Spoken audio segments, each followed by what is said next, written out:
Spectrum ஊழல் வழக்கில் ப. சிதம்பரம் குற்றவாளியாக சேர்க்கப்படுவாரா? பிப்ரவரி 4ஆம் தேதி முக்கிய தீர்ப்பு.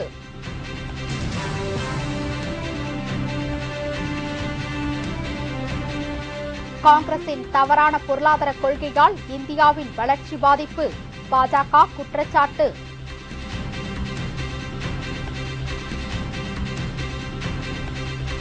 குடும்ப அட்டைகளை புதுப்பிக்க ஞாயிற்றுக்கிழமைகளிலும் ரேஷன் கடைகள் திறப்பு. தமிழக அரசு அறிவிப்பு.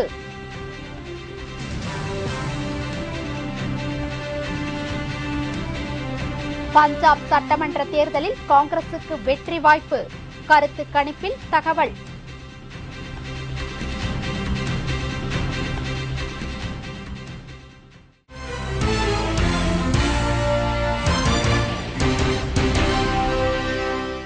வணக்கம். விரிவான செய்திகள். 2G ஸ்பெக்ட்ரம் வழக்கில் குற்றவாளியாக மத்திய அமைச்சர் ப. சிதம்பரம் சேர்க்கப்படுவாரா என்பது பிப்ரவரி 4ஆம் தேதி தெரிந்துவிடும். 2G அலைக்கற்றை ஒதுக்கீடு வழக்கில் அப்போதைய நிதியமைச்சராக இருந்த ப. சிதம்பரத்திற்கு தொடர்பு உள்ளது என்று அவரையும் வழக்கில் சேர்த்து விசாரிக்க வேண்டும் என்றும் ஜனதா கட்சித் தலைவர் சுப்பிரமணிய சுவாமி நீதிமன்றத்தில் வழக்கு தொடர்ந்தார். டெல்லி சிபிஐ சிறப்பு நீதிமன்றத்தில் நடந்து வரும் வழக்கில் சிதம்பரம் தொடர்பு குறித்து ஆதாரத்தை சமர்ப்பிக்க வேண்டும் என்று நீதிபதிகள் உத்தரவிட்டனர். இதைத் தொடர்ந்து சுப்பிரமணிய சுவாமி ஆதாரத்தை நீதிமன்றத்தில் தாக்கல் செய்தார். இந்நிலையில் சிதம்பரம் தொடர்பான வழக்கு இன்று மீண்டும் விசாரணைக்கு வந்தது. அப்போது ஆஜரான சுப்பிரமணிய சுவாமி ஸ்பெக்ட்ரம் வழக்கில் சிதம்பரம் கூட்டு சதியில் ஈடுபட்டுள்ளதாகவும் அவரை இந்த வழக்கில் குற்றவாளியாக சேர்த்து விசாரிக்க வேண்டும் என்றும் வாதிட்டார். இதையடுத்து இந்த வழக்கில் பிப்ரவரி மாதம் 4ஆம் தேதி தீர்ப்பு அளிக்கப்படும் என்று நீதிபதிகள் தெரிவித்தனர். இதனிடையே செய்தியாளர்களிடம் பேசிய சுப்பிரமணிய சுவாமி 2G வழக்கில் மத்திய அமைச்சர் சிதம்பரம் குற்றவாளியாக சேர்க்கப்படுவார் என்று நம்பிக்கை தெரிவித்துள்ளார். आज फाइनल आर्ग्यूमेंट्स हैं, सारे डॉक्यूमेंट्स हैं, उसके आधार पर मैं आर्ग्यू करूंगा कि राजा चोर है तो ये भी चोर है। हाँ, वही चिदम्बरम का ही, मैं चिदम्बरम की बात कर रहा हूँ. காங்கிரஸ் அரசின் தவறான பொருளாதார கொள்கையால் மக்கள் கடும் துன்பத்திற்கு ஆளாகி வருவதாக பாஜக தலைவர் நிதின் கட்காரி குற்றம் சாட்டியிருக்கிறார். மணிப்பூர் மாநிலத்தில் போட்டியிடும் பாஜக மற்றும் அதன் கூட்டணி கட்சி வேட்பாளர்களை ஆதரித்து நிதின் கட்காரி தீவிர பிரச்சாரம் செய்து வருகிறார்.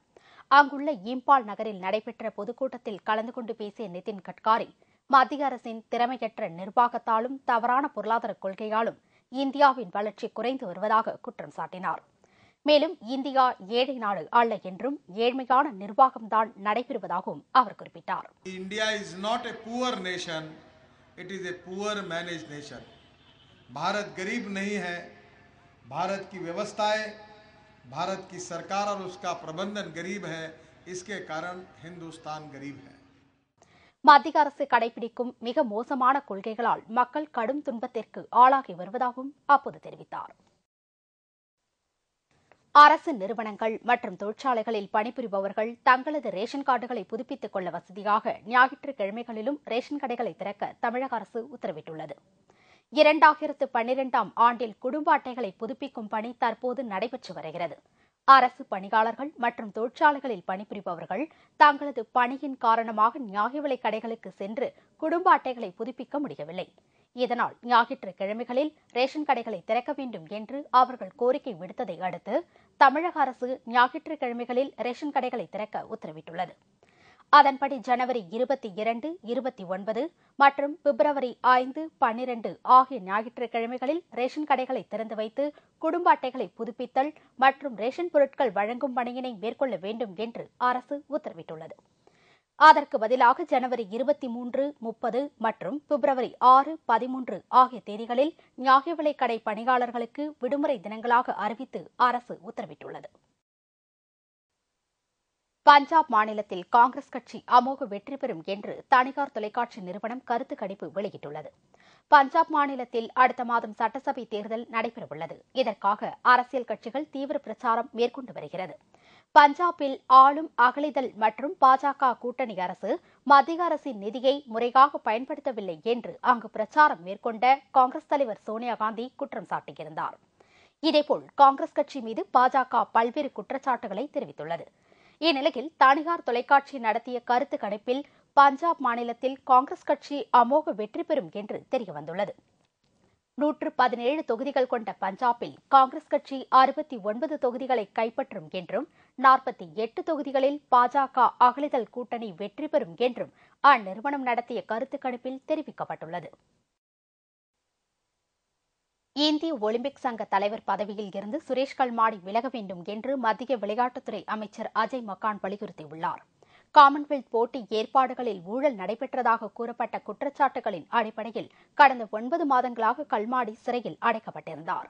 டெல்லி உயர்நீதிமன்ற உத்தரவின்படி அவருக்கு நேற்று முன்தினம் ஜாமீன் கிடைத்தது. இதையடுத்து சிறையில் இருந்து வெளிவந்த பின் இந்திய ஒலிம்பிக் சங்கத்தின் துணைத் தலைவரும் தற்காலிக தலைவருமான விஜய்குமார் மல்கோத்ராவுக்கு எழுதிய கடிதத்தில் தலைவர் பதவியில் தொடரும்படியும் தனக்கு பதிலாக பணிகளை மேற்கொள்ளும்படியும் குறிப்பிட்டிருந்தார். இதற்கு பல்வேறு தரப்பில் இருந்தும் கடும் எதிர்ப்பு கிளம்பியுள்ளது. இந்நிலையில் அவர் சார்ந்த காங்கிரஸ் கட்சியின் மத்திய அமைச்சர் அஜய் மக்கான் ஊழல் குற்றச்சாட்டுக்கு ஆளான சுரேஷ் கல்மாடி தனது ஒலிம்பிக் சங்க தலைவர் பதவியை ராஜினாமா செய்ய வேண்டும் என்று வலியுறுத்தியுள்ளார். While welcoming Mr. Kalmadi's stand that he is not insisting to remain as IOA president, but I think there should be a permanent mechanism in place. We should not leave it to the wisdom or will of the accused himself, but it should be automatic that any such person, any such accused person or any such person after 12 years of office bearers tenure in a sports federation should not be able to continue. இதனிடையே இந்திய Olympic சங்க தலைவர் பதவியில் இருந்து சுரேஷ் கல்மாடி பதவி விலக வேண்டும் என்ற கோரிக்கை வலுத்து வருகிறது.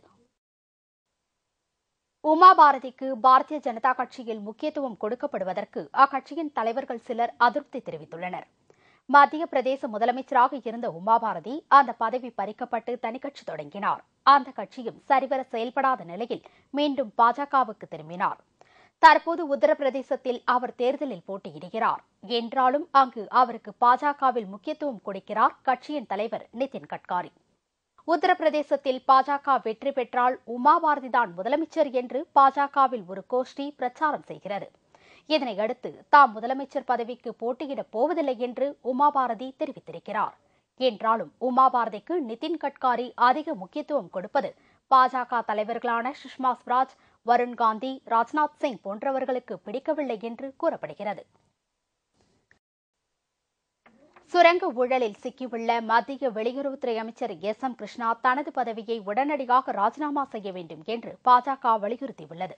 கர்நாடகாவில் சட்டவிரோதமாக சுரங்கத் தொழில் நடைபெற்றதாகவும் இதற்கு முன்னாள் முதலமைச்சர்கள் சிலரும் உதவியதாக அந்த மாநில லோக் ஆயுக்தா நீதிமன்றம் கூறியிருந்தது.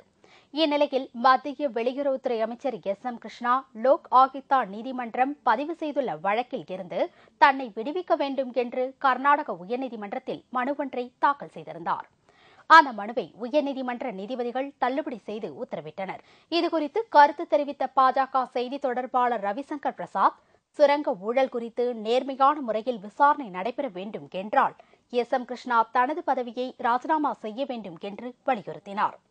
The BJP demands that he must resign on moral ground immediately because a proper complaint is going, proper investigation is going into his role. And I would like to ask the Congress leaders, the Prime Minister and Shrimati Sonia Gandhi, that they used to shout a lot that Mr. Yediyurappa must resign. The BJP, the moment the Lokayukt report came about, asked him to resign and he did resign. Will the Congress leadership now ask Shri S.M. Krishna to resign immediately? மேலும் சுரங்க ஊழல் குறித்த வழக்கு இன்னும் முழுமையடையாத பட்சத்தில் எடியூரப்பாவை போல் SM. கிருஷ்ணாவையும் பதவியில் இருந்து வெளியேற்ற வேண்டும் என்று காங்கிரஸ் கட்சியை ரவிசங்கர் பிரசாத் கேட்டுக் கொண்டார். இதற்கு பதிலளித்த காங்கிரஸ் கட்சியின் செய்தி தொடர்பாளர் அபிஷேக் சிங்வி, இது ஒரு சாதாரண சட்ட செயல்முறை என்றும் எஸ்.எம். கிருஷ்ணாவும் அவரது வழக்கறிஞரும் இந்த விவகாரத்தை நேர்த்தியான முறையில் கையாளுவார்கள் என்றும் தெரிவித்தார். உத்தரப்பிரதேச மாநிலத்தில் சமாஜ்வாதி கட்சி ஆட்சிக்கு வந்தால் மேல்நிலை வகுப்பு மாணவர்களுக்கு லேப்டாப் இலவசமாக வழங்கப்படும் என்று அக்கட்சியின் தேர்தல் வாக்குறுதி அறிவிக்கப்பட்டுள்ளது. இது தவிர விவசாயத்துறைக்கு பல்வேறு சலுகைகளையும் அக்கட்சி தனது தேர்தல் அறிக்கையில் குறிப்பிட்டுள்ளது. உத்தரப்பிரதேசத்தில் அடுத்த மாதம் 7 கட்டமாக சட்டசபை தேர்தல் நடைபெறுகிறது. இதற்கு காங்கிரஸ், பகுஜன் சமாஜ், சமாஜ்வாடி உள்ளிட்ட அரசியல் கட்சி தங்கள் வேட்பாளர்களுக்கு ஆதரவாக தீவிர பிரச்சாரத்தில் ஈடுபட்டு வருகின்றனர். இந்நிலையில் சமாஜ்வாதி கட்சியின் தேர்தல் அறிக்கையை லக்னோவில் அக்கட்சியின் தலைவர் முலாயம் சிங் யாதவ் வெளியிட்டுள்ளார். அதில் மேல்நிலை வகுப்பு மாணவர்களுக்கு லேப்டாப் இலவசமாக வழங்கப்படும் என்று அறிவிக்கப்பட்டுள்ளது. சிறு மற்றும் குறு விவசாயிகளுக்கு 4% வட்டியில் விவசாய கடன் அளிக்கப்படும் என்றும், அத்துடன் 65 வயதுக்கு மேற்பட்ட விவசாயிகளுக்கு ஓய்வூதியம் மற்றும் கடன் ரத்து செய்யப்படும் என்றும் உறுதியளிக்கப்பட்டுள்ளது. டெல்லி சிறையில் இருந்து ஜாமீனில் வெளிவந்துள்ள சுரேஷ் கல்மாடி மீது 2 புதிய வழக்குகள் போடப்பட்டுள்ளன. காமன்வெல்த் விளையாட்டுப் போட்டி ஊழல் சம்பந்தமாக அதன் போட்டியின் ஒருங்கிணைப்பாளர் சுரேஷ் கல்மாடி கைது செய்யப்பட்டு திகார் சிறையில் அடைக்கப்பட்டு இருந்தார். ஓராண்டு காலத்திற்கு பிறகு அவர் ஜாமீனில் விடுவிக்கப்பட்டுள்ளார். இதனிடையே காமன்வெல்த் விளையாட்டுப் போட்டி தொடர்பாக மேலும் 2 புதிய வழக்குகளை அவர் மீது தொடர சிபிஐ முடிவு செய்துள்ளது. விளையாட்டுப் போட்டியை நடத்துவதற்கான குழுவுக்கு ஆட்களை தேர்ந்தெடுப்பதில் ஊழல் நடந்துள்ளது. அதில் அவர் முக்கிய குற்றவாளியாக இப்போது குற்றம் சாட்டப்பட்டுள்ளார். விளையாட்டுப் போட்டி நடத்துவதற்கு நீச்சல் குளம் கட்டியது மற்றும் பல்வேறு கட்டுமான பணிகளை மேற்கொண்டது ஆகியவற்றில் ஊழல் நடந்து இருக்கிறது கண்டுபிடிக்கப்பட்டுள்ளது. அந்த அடிப்படையில் 2வது வழக்கு பதிவு செய்யப்பட்டு இருக்கிறது. தேமுதிக நிறுவன தலைவர் கேப்டன் விஜயகாந்த் ஏற்கனவே அறிவித்துள்ளபடி முதல்கட்ட தேமுதிக அமைப்பு தேர்தல் நாளை தொடங்குகிறது.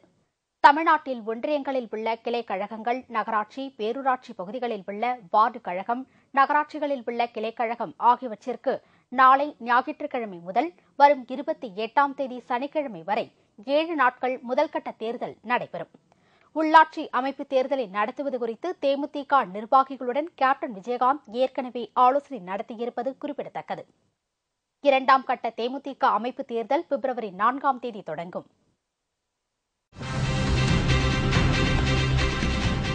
அமைச்சர் பன்னீர்செல்வம் மீதான சொத்து குவிப்பு வழக்கு வேறு நீதிமன்றத்திற்கு மாற்றம்.